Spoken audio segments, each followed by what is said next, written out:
What goes up? Better doggone well stay up. Morgan Gravitonics company slogan.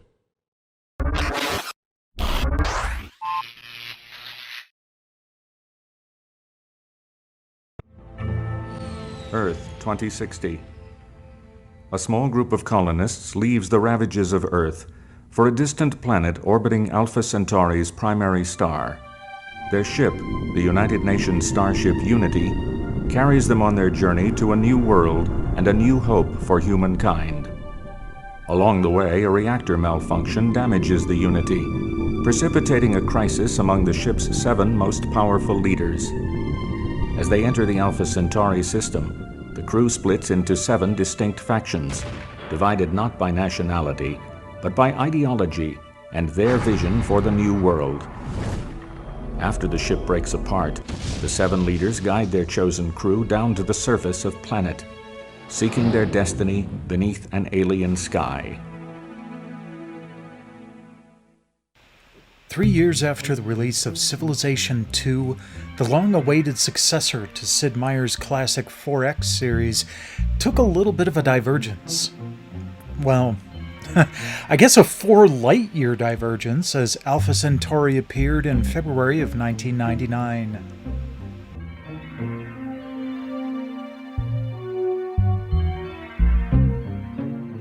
In prior Civilization games, one of the victory conditions had been building a colony ship and sending it off to Sol's nearest neighbor.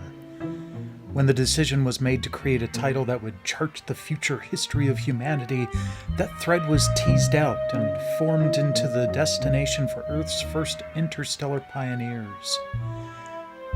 Prior to the release of the game, short bits of fictional writing were released on the official website, telling the backstory of the primary movers in the world of the upcoming game.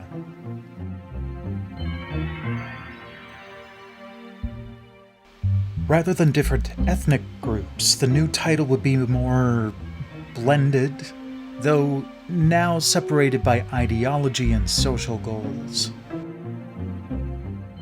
Gaia's stepdaughters, led by Lady Deirdre Skye, focused on the ecology of planet.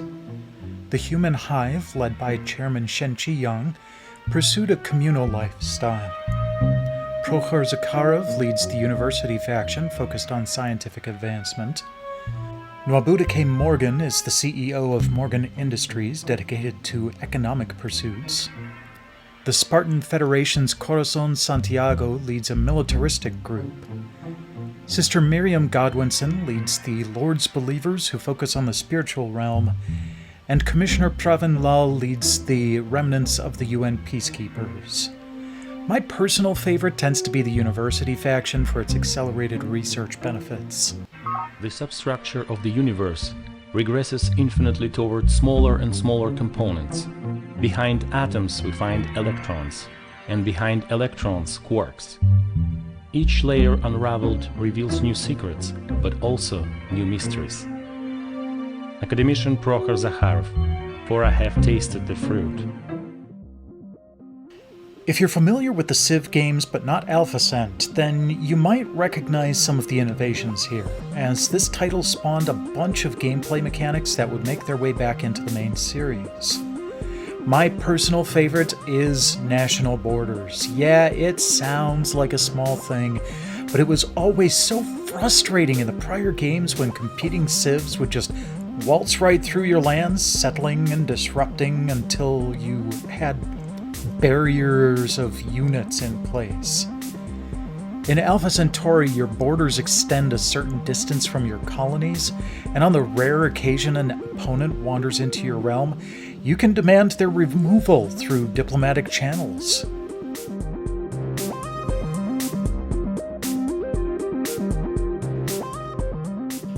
Another innovation that made it into later Civ games was the more modular approach to governance. You'd have a set of civic goals that affected your population and production in a variety of ways, and those could be mixed and matched as you discovered them. One that hasn't shown up in later games is its modular approach to units. As you progress along the tech tree, you don't learn how to build a new tank or how to build a new plane.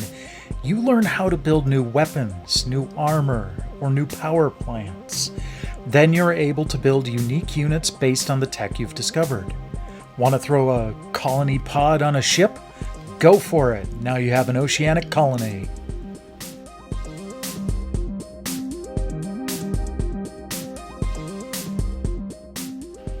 In place of barbarians, you have native life forms called mindworms. They attack using psionic power, and they're behind an actual story thread that continues over the course of your playthrough as you learn new technology. You begin to realize that the planet is on the verge of sentience, with each fungal bloom and mindworm boil contributing neurons to the planetary mind. One of the possible victory conditions is actually to build a device that will provide that last push that allows planet's mind to cohere into a recognizable self.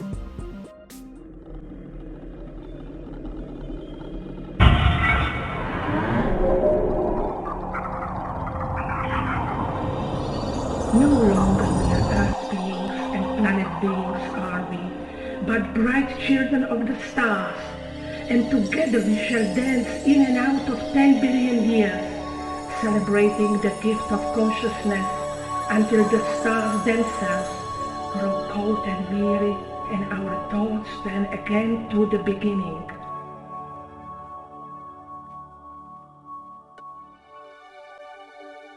That uneasy peace is shattered by a new arrival in the skies above Chiron.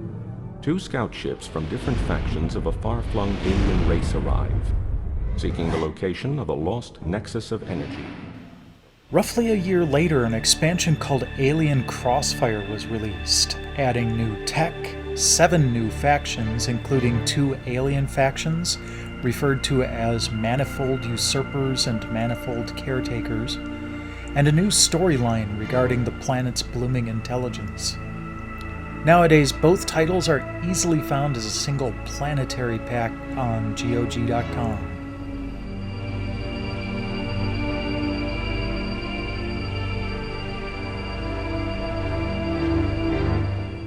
How about you? How many hours of your life have you lost just one more turn on Sid Meier's games?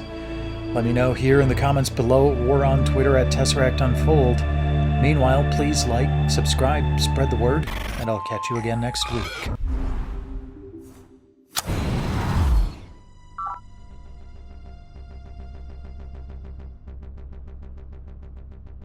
Please don't go. The drones need you. They look up to you.